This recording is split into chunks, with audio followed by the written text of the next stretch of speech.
Question 2 for 7 points. In many ways, Wuthering Heights structures itself around matched and contrasting pairs of themes and of characters. What are some of these themes, and what role do they play in the book? Well, one thing's for sure is that they pretty much, they are throughout the entire book. The matched and oddly contrasting pairs from the book and throughout which make the book as the main differences between these different characters and themes, and how they make their way into the development and action sequences in the story. Some of these pairs are the two loves in Catherine's life, Heathcliff and Edgar, the two Catherines in the novel, the mother and daughter, and the two halves and the two parts of the novel that are separated by Catherine's death. Oh, and lastly, the two houses, Wuthering Heights and Thrushcross Grange. The two generations of main characters, and there's also two generations of main characters. Each of them occupy some different time period of the novel or different area. And then there is the families, the Earnshaw and the Lintons, whose family tree are almost exactly the same due to their interbreeding, as most would put it.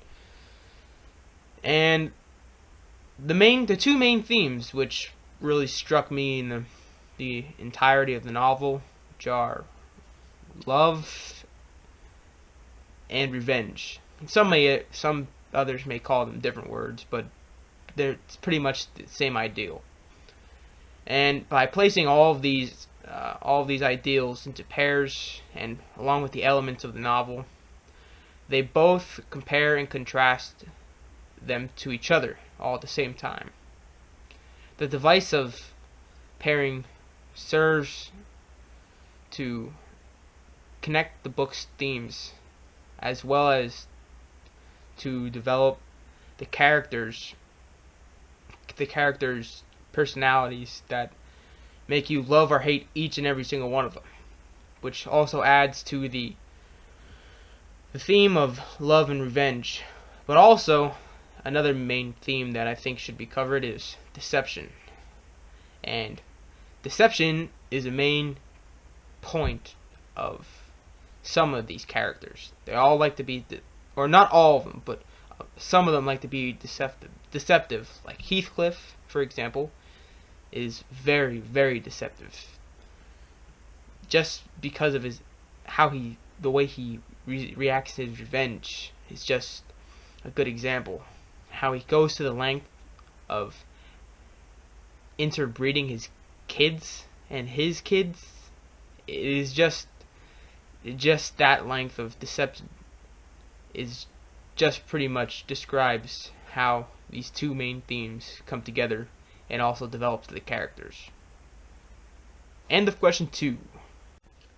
Question 5, and I am going to go with 7 points.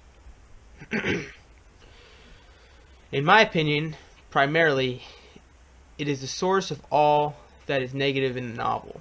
His class is the main reason that Cathy takes Edgar's hand in marriage over his, or her eternal lover.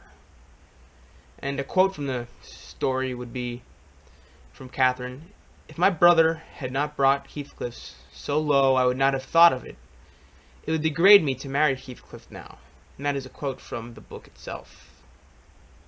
Furthermore, his change in social status during Cathy's first 2 years of marriage with Edgar presents further torment for her. Cathy now regrets her decision to marry Edgar, despite loving him. She now deems Heathcliff worthy of her hand, and she cares for Heathcliff more than she does Edgar. However, she refuses to leave Edgar, because she does actually love him, and says she could not bear to leave him, whether it's love or just for the sake of money. This breaks Heathcliff's heart and bends him towards Cathy and the Lintons. which starts the plot of revenge. So, taking revenge in the form of his marriage to Miss Isabella Linton. This in turn breaks Kathy's heart, and this theoretically ultimately kills her. Heathcliff has his heart broken all over again too, from grief and regret. And Edgar too is heartbroken to lose his beloved wife for the rest of the novel. So, at that point in the book, misery haunts almost every character in some form or another, like a plague almost. It's pretty much like a plague of misery haunts each character. Question 6, 10 points. So this is the big question that everyone wants to know. Many people wonder if Heathcliff is the villain of the story who plays the role of hurting everyone, or he is the hero that comes to save them from their suffering. In my opinion, I find that Heathcliff can be both seen as a villain and possibly the hero in the novel, due to the fact that he is mainly seen in a bad light by the readers because of the narrator's account of what actually happened.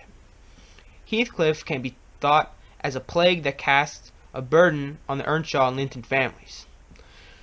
Not only does he become the master of both houses at one point, but he also seeks revenge on Edgar Linton, who steals the love of his life, Catherine. On the contrary, Heathcliff can be also seen as an innocent victim or a hero who cured the families of their class. Like stated in my other question, plays an important role in the novel, especially towards Heathcliff's. Heathcliff originally came from a poor background, as many know, and was abandoned on the streets until Mr. Earnshaw came to pick him up. Despite coming to live in a rich family, the members could not come to like him, since he came from a lower class and was of gypsy descent.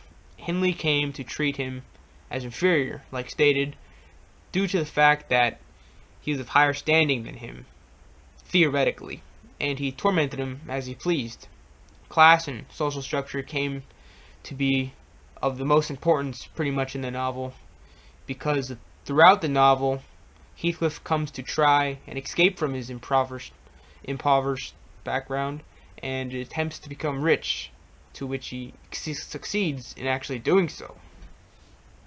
Heathcliff's actions, motives, and his ill nature all come from what I perceive to be his goal of becoming rich, and his other goal of becoming the tormentor, he wanted to become the tormentor of the people who tormented him. Catherine, for example, when she said that he was filthy and putting them in a state of total dependence on him. So, in the end, whether Heathcliff is a villain or a victim in the novel is up to, honestly, the reader.